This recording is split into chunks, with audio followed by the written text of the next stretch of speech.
Halo kawan-kawan temu dimanapun Anda berada, senang sekali saya Vicky bisa menyapa Anda di podcast Ketemu di Jalan. Program ini merupakan acara baru dari Transportologi yang akan membahas mengenai mobilitas dan isu-isu transportasi secara ringan. Pada edisi perdana ini temanya adalah ada angkutan umum, tapi kok sepi? Kenapa sih? Nah, hari ini saya nggak akan sendirian. Ada seorang Humboldtian sekaligus founder dari Transportologi. Dia adalah Sukma Larastiti atau yang kerap disapa Lala. Halo Lala, apa kabar? Halo, apa kabar? Baik. Oke, tadi naik apa nih ke sini? Aku tiap hari naik angkutan umum, ya tentu saja hari ini naik angkutan umum ya, terutama karena biasanya aku dari rumah itu naik bus dari Semarang, Solo. Aku kan naiknya dari Boyolali, jadi aku naik bis yang sama. Gitu. Wow, tiap hari naik bis? Tiap hari. Kalau naik angkutan umum itu kan mungkin hanya berhenti di satu titik aja ya, kayak gitu, hanya di haltenya. Terus kalau misalnya mau pindah-pindah tempat kayak gitu, gimana? Naik apa tuh? Ya biasanya jalan kaki sih, karena ya aku pikir itu satu-satunya pilihan ya ketika kita naik angkutan umum. Sebenarnya ada opsi lain kayak naik sepeda, cuma aku jarang sih kayak bersepeda terus naik angkutan umum, itu aku jarang. Jadi masih jalan kaki terus pindah naik bus, naik angkot gitu. Oke, ceritain aja nih, kita ini kan ada di Lokananta nih. Tadi itu berarti naik bus apa, turun di mana tuh? Jadi aku dari rumah tuh biasanya jalan kaki itu sekitar ya 100 meter, 200 meter gitu kan. Terus sampai ke pemberhentian yang biasanya emang sejak dulu tuh dipakai buat nungguin bus Solo Semarang gitu. Terus naik bus, terus ke sini aku turun di depan Lokananta, jalan kaki ke sini. Oh oke, itu ada ya berarti tempat untuk pemberhentian bus langsung di depan Lokananta gitu? Kalau modelnya bus-bus di Indo kan nggak semuanya pakai halte gitu kan. Oke. Hanya beberapa sih model-model yang pakai halte tuh misalkan Transjakarta. Tentu saja ya. Kalau di Solo ya kayak Batik Solo Trans itu yang BST. sudah pakai udah pakai halte. Kalau yang lain sih masih belum gitu. Jadi kita masih bisa kayak berhenti sembarangan lah. Oh oke, I see. Terus kalau penumpangnya itu kayak apa sih? Siapa aja gitu yang suka naik transportasi umum Ya ini? kebetulan sih ini juga pengalaman agak menarik gitu. Bis yang aku tumpangin tuh rata-rata sepi Kak. Oh oke. Jadi ya paling 1, 2 orang, 5. Aku pikir 10 orang tuh udah banyak banget ya. Oke.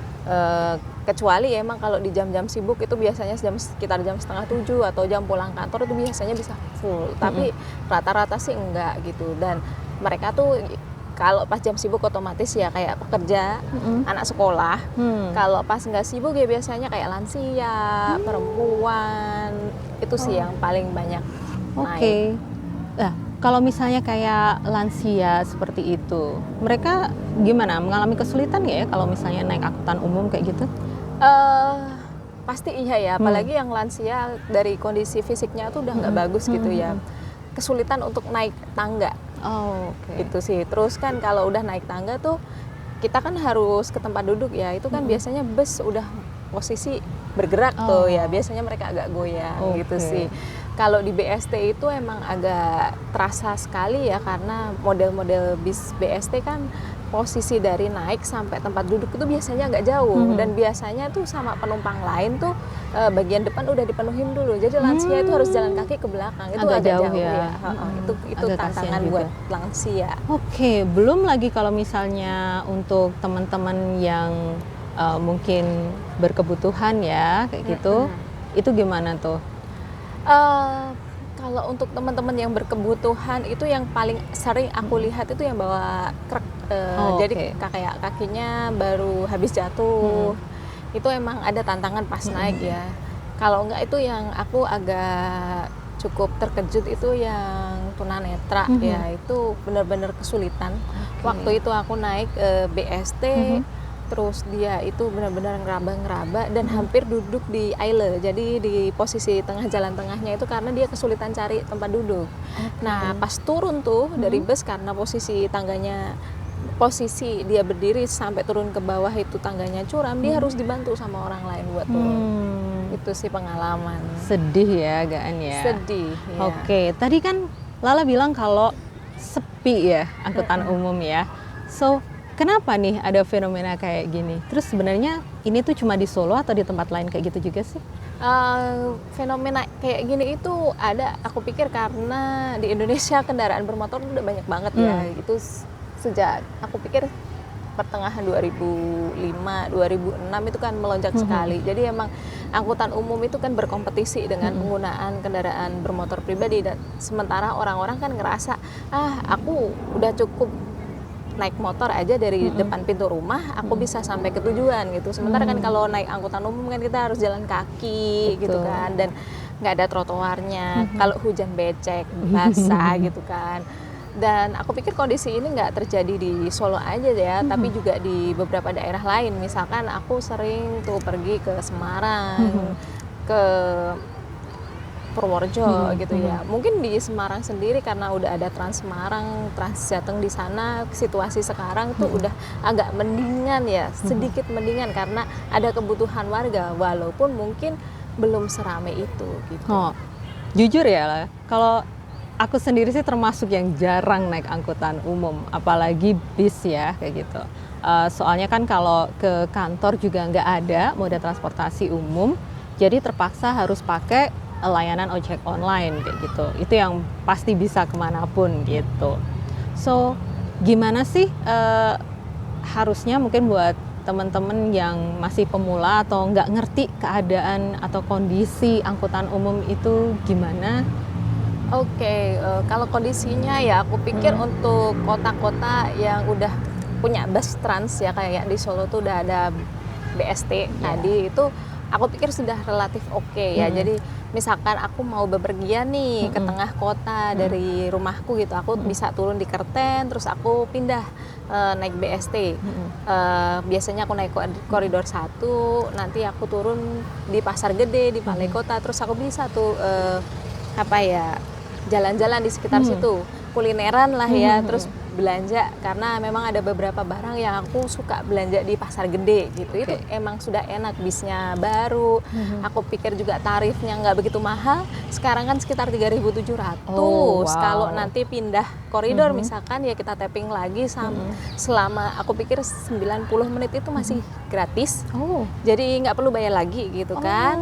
Aku pikir itu udah oke banget. Cuma kayak bis-bis yang model-model AKDP, angkutan kota dalam provinsi, yang bis-bis besar tadi, kayak yang aku cerita aku naik bis Solo Semarang, itu kondisinya emang semakin menurun gitu. Jadi agak beragam ya. Misalkan bis-bis yang masih muda kayak Safari Lux mungkin kondisinya secara fisik masih oke, AC-nya juga oke. Tapi ada juga yang kondisinya itu aku sendiri sedih gitu ya, kayak terguncang-guncang, terus udah dipasangin tiang di tengah-tengahnya. Kadang kalau hujan itu bocor, airnya rembes ke dalam gitu. Dan kalau dari segi harga ya dibandingkan BST otomatis memang lebih mahal. Misalkan dari Boyolali ke Solo gitu, kalau aku naik ke Safari Lux itu antara 15 sampai 20 ribu. Ini kenapa aku bilang 15 sampai 20 ribu tuh karena kadang mereka itu ngasih biayanya tuh situasional gitu. Jadi kalau pas sepi gitu ya, misalkan aku cuma sendiri gitu, aku bisa kena 20 ribu. Jadi misalkan penumpang cuma 5 orang, ya 20 ribu, jadi kayak nyarter ya. Tapi bagiku itu nyarter murah banget kan, 50 seat bayar 20 ribu ya buat sendiri gitu. Kalau yang murah sih ada, itu naik yang Royal Safari itu 10 ribu. Buatku itu murah, dan murah buatku untuk melakukan perjalanan sehari-hari, apalagi kalau emang kebutuhanku rutin sih gitu. Wah, agak sedih juga ya melihat kondisinya seperti itu. Apalagi tadi ternyata ada tarif yang tipikalnya batas atas, batas bawah gitu ya. Itu unik sekali sih emang. Aku sendiri juga ngerasa, aduh aku tuh hidupku udah disubsidi sama sopir sama kenek bus Safari gitu kan. Karena ya 50 seat, aku cuma naik sendirian mungkin sama 3-4 penumpang lain gitu kan. Bener. Tuh kalau misalnya mobil aja paling pol berapa tuh? 7-seater ya. Iya, benar. Belum kita harus mikirin perawatannya, bensinnya. Habis berapa? Ini kita cukup 20.000 aja. 20.000 aja. Kalau menurut Lala, dengan kondisi seperti itu dan dengan tarif yang demikian, gimana tuh? Is it okay in this economy? Iya, sebenarnya tergantung ya. Aku bisa bilang itu terjangkau, asal ada catatannya nih, kita nggak terlalu sering bepergian. Oke, jadi kalau bepergian tuh harus bikin kayak perencanaan dulu. Aku mau kemana, terus kemana aja setelah itu. Itu nggak bisa setiap hari. Kalau setiap hari mungkin bisa pakai opsi yang naik bus yang tarifnya 10.000 itu. Tapi kan kita terbatas jam ya, karena yang lainnya kan tarifnya berbeda gitu kan. Kalau makin sering ya jatuhnya mahal sih. Walaupun kami ya, aku sama suamiku sempat nyoba tuh perhitungan. Sebenarnya biaya transportasi nih untuk satu orang dengan rutin kerja 5 hari pakai biaya bus yang 10.000 itu semahal apa gitu dibandingkan misalkan beli motor, terus beli bensin, terus masih harus servis dan lainnya. Ternyata dihitung-hitung masih kurang lebih sama dan bisa lebih hemat. Iya, bisa lebih hemat. Ya 100.000, 50.000 sampai 100.000 maksimal gitu. Oh gitu ya. Tapi mungkin ya kalau boleh cerita dulu gitu awal-awal menggunakan angkutan umum. Saya nggak kebayang sih kalau misalnya kereta api pasti ada jadwalnya tuh jelas ya. Kalau untuk bus itu gimana sih kalau kita tahu? Sebenarnya ada jadwal ya, walaupun aku nggak ngerti itu sebenarnya jam berapa. Cuma tuh kayak karena udah rutin naik angkutan umum, aku pasti tahu ada nih jam bus yang datang nyampe di deket rumahku itu sekitar jam 6. Nanti ada lagi sekitar setengah 7 gitu. Untuk yang sekarang emang sekitar setengah jam. Emang paling parah itu bisa 1 jam kalau misalkan busnya itu nggak jalan, nggak operasional. Jadi misalkan kalau bahasanya orang-orang bus tuh perpal gitu. Apa tuh? Jadi bisnya itu mogok, entah ditabrak, terus rusak, jadi nggak bisa operasi. Itu namanya perpal. Nah itu baru timetable sebutannya ya, jadwal bis itu kacau sekali gitu. Sebenarnya nih buat mungkin teman-teman kawan temu ya, di mana sih nyarinya? Ada nggak sih informasi yang mungkin merangkum gitu jadwal tiap bus di tiap daerah kayak gitu? Ada nggak sih sebenarnya kayak gitu tuh? Untuk saat ini sepertinya untuk AKDP gitu belum ada ya, aku pikir ya. Tapi setauku itu memang ada beberapa orang yang udah biasa kayak commuting ya, bolak-balik naik bus itu bergabung di grup WA atau grup-grup Telegram. Jadi mereka ada informasi bus ini udah nyampe mana, berangkat jam berapa, gitu-gitulah. Bahkan ada juga beberapa orang tuh yang punya kontak langsung sama keneknya. Jadi kayak kejadian terakhir itu ada kenek yang bilang, ada kenek yang angkat telepon, dia cerita ibunya minta dijemput di lokasi biasanya gitu. Itu menariknya ya gitu. Bener-bener berasa punya driver pribadi kalau kayak gini. Iya, aku pikir di situ juga kelihatan gimana orang di dalam bus itu menjalin relasi sosial antara satu yang dengan yang lain. Itu sih yang aku pikir menarik ya dari kegiatanku naik bis setiap hari gitu. Nah, lah kan tadi sempat cerita kalau keadaan bus mungkin yang AKDP ya kayak gitu, keadaannya agak memprihatinkan tadi ya, yang ada di Sanggati yang kalau hujan rembes dan sebagainya. Ini kan kok rasanya nelongso ya? Iya, kenapa? Ya. Terus kenapa sih Lala sendiri mungkin dengan suami atau teman yang lain, kenapa tetap setia di jalan penderitaan ini gitu? Ini ada 2 pertanyaan yang cukup sulit ya, kenapa kondisinya seperti ini gitu. Ya pertama aku jawab dulu pertanyaan itu ya, karena emang di Indonesia sendiri belum ada prioritas untuk pengembangan angkutan umum. Mungkin emang udah dilakukan di beberapa kota, misalkan di Jakarta, di Semarang, di Jogja, di Solo, di Bali udah ada, di Makassar juga ada, cuma emang itu terbatas banget lingkupnya. masih beberapa yang sukses, banyak yang kesulitan gitu. Jadi ini juga karena ada pengalaman masa lalu juga di Indonesia sebenarnya. Sejak kita merdeka itu kita nggak punya pengalaman banyak buat pengembangan angkutan umum itu seperti apa. Jadi baru kerasa itu ketika penggunaan kendaraan pribadi meledak tuh gitu kan. Terus jalanan macet, kita baru sadar, oh iya ternyata kita butuh angkutan umum. Itu salah satu masalahnya. Yang kedua, emang dari pemerintah daerah ataupun pemerintah pusat ya punya keterbatasan untuk memberi dana ke angkutan umum. Ini juga ada hubungannya sama regulasi kita yang memang masih nganggap angkutan umum itu bukan termasuk layanan dasar untuk warga. Jadinya ya udah nggak diberi anggaran. Ini agak beda juga kayak misalkan kita ngelihat pendidikan tuh. Pendidikan itu kan udah dapat patokan 20% dari anggaran kan. Nah, di angkutan umum itu belum ada yang seperti itu. Dan yang ketiga, layanan angkutan umum terutama di daerah itu jadi beban pemerintah daerah. Jadi kalau pemerintah daerah gitu ya merasa mereka belum merasa mereka belum butuh gitu kan, akhirnya nggak dikembangin. Itu tantangannya. Kenapa? Ya akhirnya angkutan umum kondisinya seperti itu. Nah, untuk kenapa nih aku sama suamiku naik angkutan umum itu, kalau buat aku pribadi ada 2 alasan. Yang pertama, secara pribadi aku dulu sebelum naik angkutan umum lagi gitu kan, aku naik motor sejak mahasiswa tuh, sejak kuliah sampai sekitar 3 tahun yang lalu.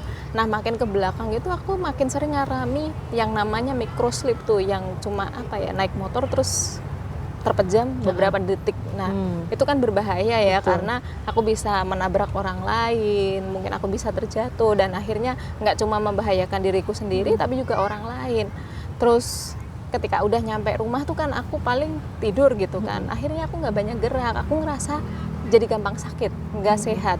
Akhirnya aku memutuskan aku mau hidup lebih sehat nih. Akhirnya aku pakai angkutan umum. Dan setelah naik angkutan umum beberapa kali gitu ya, oh ternyata enak ya, ke badan enak, aku ngerasa lebih ringan. Terus terutama yang selama 1,5 tahun terakhir ketika aku di Jerman gitu ya, Fik, aku lebih kurus. Walaupun ini agak menggendut lagi nih karena makanan di Indonesia enak. Betul gitu ya. Apalagi di Solo surganya kuliner. Betul banget. Jadi aku sering tuh ke keliling Solo buat cari makan doang, naik angkutan umum, naik angkot, naik bus. Nah, untuk alasan yang lain, aku punya alasan profesional juga, karena aku kerja di transportasi. Aku harus mengkampanyekan penggunaan angkutan umum, berjalan kaki dan juga bersepeda. Ya aku harus ngelakuin itu dan nunjukin ke orang lain bahwa pilihan itu mungkin, pilihan itu terjangkau, dan sebenarnya pilihan itu mudah dijalani. Itu sih. Oke. Menarik ya, ternyata keuntungan yang bisa kita dapatkan kalau pakai angkutan umum tuh banyak banget. Kita bisa lebih ramah terhadap lingkungan, ya kan? Karena satu kendaraan besar bisa dipakai bareng-bareng, jadi emisinya bisa diminimalisir gitu. Terus bisa ramah di kantong juga. Benar. Ya, kemudian bagus untuk yang lagi diet. Itu penting sekali ya teman-teman. Betul, yang cewek-cewek itu biasanya suka banget kalau udah ngomongin diet. Iya, benar banget. Oke, Lah, sebagai cewek nih, wanita, kadang kan mungkin khawatir ya kalau melakukan perjalanan sendiri, apalagi di angkutan umum gitu. Kalau menurut Lala, gimana sih keamanannya dan kenyamanannya di angkutan umum? Untuk keamanan ya, aku itu biasa ngelakuin perjalanan emang cenderungnya nggak sampai gelap. Jadi emang di atas jam 6, maksimal jam 6. Kalau ada suami aku baru mau kayak di atas jam 8, jam 9. Kecuali emang kalau kepepet gitu ya terpaksa emang melakukan perjalanan sendiri jam 8 gitu. Sebenarnya untuk di sekitar Solo itu masih oke kok. Oke. Untuk masalah keamanan ya, terutama di dalam bus, aku jarang banget menemukan kayak misalkan kasus pelecehan gitu, jarang. Terus untuk kenyamanan ya aku pikir so-so ya, karena situasi angkutan umumnya seperti itu. Cuma kalau di jalan gitu ya, karena kita emang nggak punya trotoar yang bagus, itu emang jadi tantangan. Karena ya itu tadi, kamu berjalan di tanah yang nggak rata, terus kalau hujan jadi becek, itu nyeprat ke baju kamu. Iya, terus kalau hujan ada mobil lewat, kecipratan, itu nggak nyaman banget sih. Itu yang masih juga jadi masalah. Terus keselamatan nih, aku nambahin ya gitu.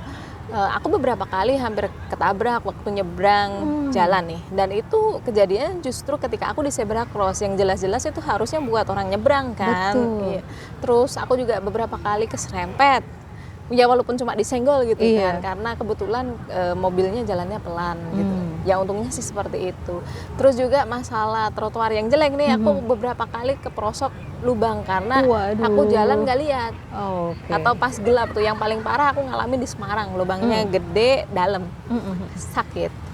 Jelas ya, aduh, apalagi kalau cewek-cewek kadang pakai high heel gitu kan. Aku tidak bisa ngebayangin. Nggak bisa. Bener-bener jadi nightmare kayaknya ya. Aku sendiri ngalamin kok lah kayak gitu. Pernah nih berusaha nyoba nih, go green, mau naik sepeda, kayak mau sepeda ke kantor. Padahal cuma deket, paling 2 kilo mungkin. Jadi itu bagiku cukup dekat sebenarnya. Tapi namanya juga di kota ya, itu ngeri. Kayak pertama harus latihan dulu, harus lewat mana nih naik sepedanya. Kayaknya udah di kiri jalan, tapi kok rasanya itu gimana ya dibandingkan kendaraan bermotor di sekeliling kita saat naik sepeda tuh kayaknya tuh ngeri banget. Selalu ada kekhawatiran kalau ditabrak gimana, kalau dari belakang nanti keserempet kayak gitu gimana, dan seterusnya. Gimana nih kalau menurut Lala sendiri? Iya sih, kalau sepeda aku sendiri juga masih belum berani ya. Aku biasanya ke sepedaan itu kalau aku cuma mau ke pasar tuh. Jadi emang masih terbatas gitu aja sih, belum berani jauh-jauh. Kalau jauh aku lebih pede jalan kaki. Iya. Lebih aku ngerasa keselamatanku tuh lebih dalam kendali tanganku gitu. Terus kan tadi kalau Lala bilang masih ada banyak banget PR-nya ya untuk angkutan umum yang ada saat ini kayak gitu. Apa sih yang seharusnya dilakukan mungkin pemerintah atau pihak-pihak terkait mengenai hal ini? Ya, aku pikir pertama ya, sebelum kita ngomongin pemerintah, kita balik dulu ke kita sendiri sebagai warga gitu. Karena pemerintah itu pasti memfasilitasi sesuatu ketika warga itu ngerasa butuh. Nah, kita sebagai warga itu memang harus minta ke pemerintah. Kita harus bilang bahwa kita butuh, dan itu kita harus menumbuhkan niat bahwa kita emang butuh untuk itu. Baru kita ketemu sama pemerintah, kita bilang kita membutuhkan angkutan umum karena misalkan anakku butuh untuk berangkat ke sekolah, aku butuh untuk pergi ke pasar, aku butuh untuk pergi ke kantor, aku butuh untuk ke rumah sakit, karena kadang kan terutama perempuan nih ya, gitu betul. Ya kita itu harus merawat anak yang sakit, orang tua yang sakit, atau saudara siapa yang sakit. Jadi kita kan harus melakukan kerja-kerja perawatan ke rumah sakit ataupun kebutuhan yang lain, rumah tangga gitu ya.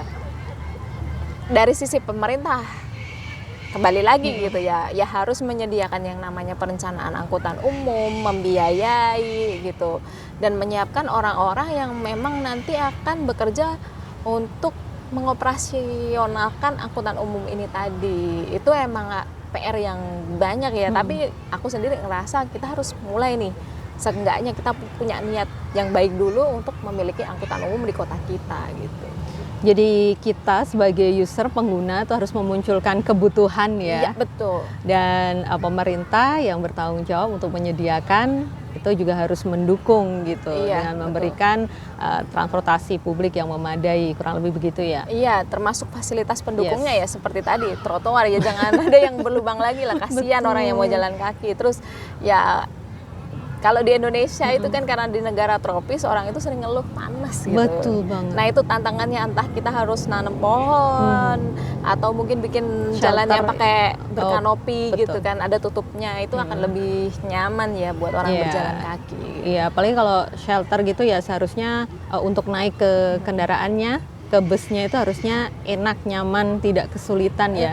Dan harusnya ini bisa dinikmati, digunakan oleh seluruh lapisan masyarakat. Betul, ya kan, termasuk betul teman-teman yang berkebutuhan. Betul, iya, kan? Betul sekali. Oke deh, terus ada saran, tips atau trik buat teman-teman yang mungkin seperti aku nih gitu, yang masih newbie, yang masih baru banget, pengen sih naik angkutan umum, tapi gimana caranya? Nah, ada tipsnya nggak? Untuk tipsnya itu adalah cari kota-kota yang udah punya jaringan angkutan umum, pelajari dulu petanya, terus Aku sendiri karena kebiasaannya tuh kulineran gitu ya, cari makanan enak ataupun jalan-jalan buat ya window shopping ya, cuci mata gitu, ya cari lokasi-lokasi yang menarik buat kita. Nah setelah itu kita tentukan tuh rute perjalanannya mau kemana gitu. Misalkan kalau di Solo nih aku lagi berencana mau jalan-jalan ke Wonogiri, ya udah aku merencanakan gimana sih dari rumah aku naik apa, misalkan nanti transfer di stasiun Purwosari naik kereta relbus, nanti sampai Wonogiri aku mau cari sarapan di sana, keliling pasar buat beli souvenir gitu ya. Terus pulang aku mau mampir Sukoharjo tuh, cari kulineran di sana, baru pulang ke Solo, pulang ke rumah. Itu akan memudahkan kita untuk mengenali angkutan umum, seperti apa sih jadwal mereka, kondisinya mereka seperti apa. Nanti kalau udah terbiasa gitu ya, dari perjalanan-perjalanan kecil, kita akan kok bisa naik level gitu. Jadi setiap hari gitu sih. Alah bisa karena biasa ya. Betul.